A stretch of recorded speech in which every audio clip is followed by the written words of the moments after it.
अभी तक के जो अनाउंसमेंट्स आए हैं उसको फंडामेंटली अगर समझे और बाजार पे, क्योंकि उसकी वॉलिटिलिटी देखने को मिल चुकी है बाजार में, क्या राय बन रही है सर, किस तरीके का अनाउंसमेंट्स रहे और कुछ खास फर्क पड़ रहा है या नहीं? सर, जब हम 10 बजे का शो कर रहे थे तो मैंने एक चीज बोली थी, इंफ्रास्ट्रक्चर सेक्टर में 10% के करीब का इंक्रीमेंट आएगा।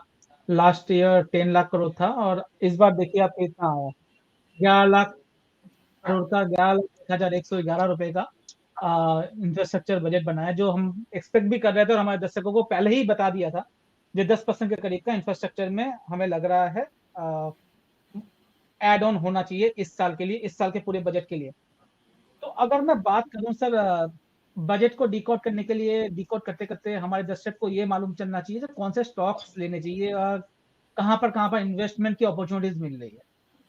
तो हमारे दर्शक तो इसके लिए बैठे रहते हैं, वही जानना चाहते हैं। तो पहले से स्टार्ट करते हैं। सबसे पहला जो इम्पोर्टेंट चीज इन अनाउंसमेंट हुई है वो है, पहली बार 1 लाख करोड़ का कॉर्पस रखा जा रहा है आने वाले 50 साल के लिए, जीरो इंटरेस्ट के लिए, इंटरेस्ट के साथ। वो है रिसर्च एंड डेवलपमेंट के लिए, जहां पर स्टार्टअप के लिए भी बड़ा अपॉर्चुनिटीज मिलेगी, क्योंकि जीरो इंटरेस्ट में या बहुत कम इंटरेस्ट चार्जेस में आपको फंड मिलेगा रिसर्च एंड डेवलपमेंट करने के लिए, और वो भी 40-50 साल के अवधि के लिए मिलेगा। तो ये एक बड़ा अनाउंसमेंट है गवर्नमेंट की तरफ से, पहली बार ये हुआ है, तो इसमें ध्यान रखना जाना चाहिए। स्टॉक्स में अभी बात नहीं करूंगा इस पर्टिकुलर सेक्टर के ऊपर, क्योंकि एक बार इसके ऊपर रिसर्च करना जरूरी है। जो रेलवे में आपका अनाउंसमेंट आया है उसमें मेन दो चीज आया है 40,000 जो रेलवे वैगन है और रेलवे का कोचेज है, वो वंदे भारत के कोचेज में स्लीपर वाला कोच जो है वो कन्वर्ट होने वाले हैं, 40,000। तो यहाँ पर जो वैगन बिजनेस है, समथिंग लाइक टिटागढ़ वैगन हो या बीईएमएल हो, इन सारे स्टॉक में आपको ध्यान रखना चाहिए। बीईएमएल देखो ऑलरेडी 3600 पार हो चुका है आई बिलीव, और जबरदस्त मूव भी दिखा रहा है बीईएमएल। सपने, अरमान, खुशियां, आशाएं, एक घर वैल्यूड है बाकी दूसरे रेलवे स्टॉक्स के मुकाबले। तो यहाँ पर एक ध्यान आपको रखना चाहिए ये स्टॉक पे, रेलवे के वैगन के हिसाब से अगर बात करें। तीसरा अनाउंसमेंट रेलवे के हिसाब से इन्होंने बोला था 3 अलग-अलग कॉरिडोर बनाएंगे, जिसमें खर्चा कम आएगा, फ्रेट के लिए अलग होगा, पब्लिक के लिए अलग होगा, इस तरह से। तो सबसे अच्छा जो इसमें बेनिफिशियरी रहेगा वो रहेगा कॉनकॉर।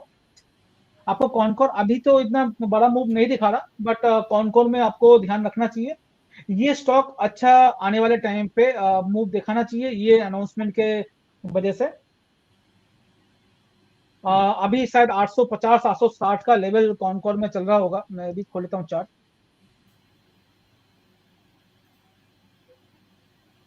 ये 870 के करीब चल रहा है। तो मेरे हिसाब से इस स्टॉक पे आपको ध्यान रखना चाहिए, 870 850 के लेवल के करीब अगर आपको मिलता है, 850-60 के करीब, तो इसको ऐड ऑन करना चाहिए 1000 के टारगेट के लिए आने वाले 2-3 महीने के अंदर। ये अच्छा एक मूव दे सकता है। तीसरा जो अनाउंसमेंट आया था उसमें एक नैनो डीएपी की बात की थी गवर्नमेंट ने, जहां पर डीए जो पहले नैनो यूरिया था, अब नैनो डीएपी के ऊपर भी काम कर रहे हैं। तो इसमें जो सबसे अच्छी कंपनी, जो मोनोपोली बोल सकते हो या सबसे अच्छा बड़ा बिजनेस है, वो है कार्बोरंडम का, सॉरी क्या नाम है स्टॉक का, कॉनकॉर, सॉरी कार्बोरंडम का। 1070 के करीब स्टॉक चल रहा है।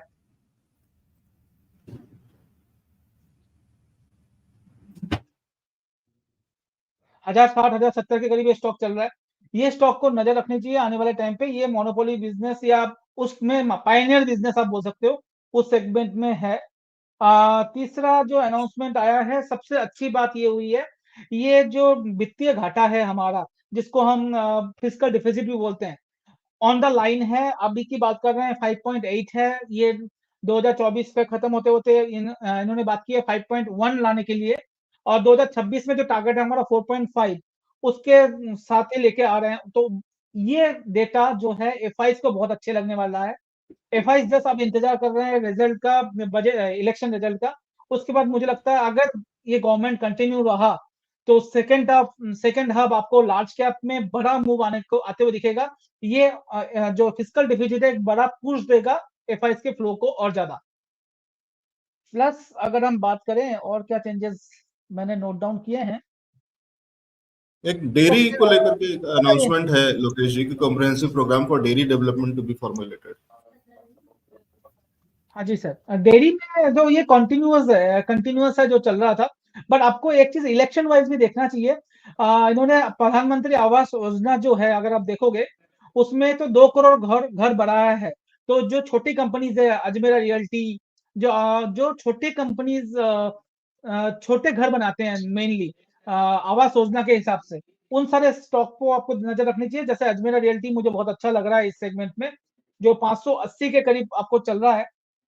साथ में एक अनाउंसमेंट और भी देखा होगा, उस जो घर दे रहे हैं उसमें से 70% महिला होना चाहिए, या महिला एटलीस्ट ज्वाइंट अकाउंट में होना चाहिए।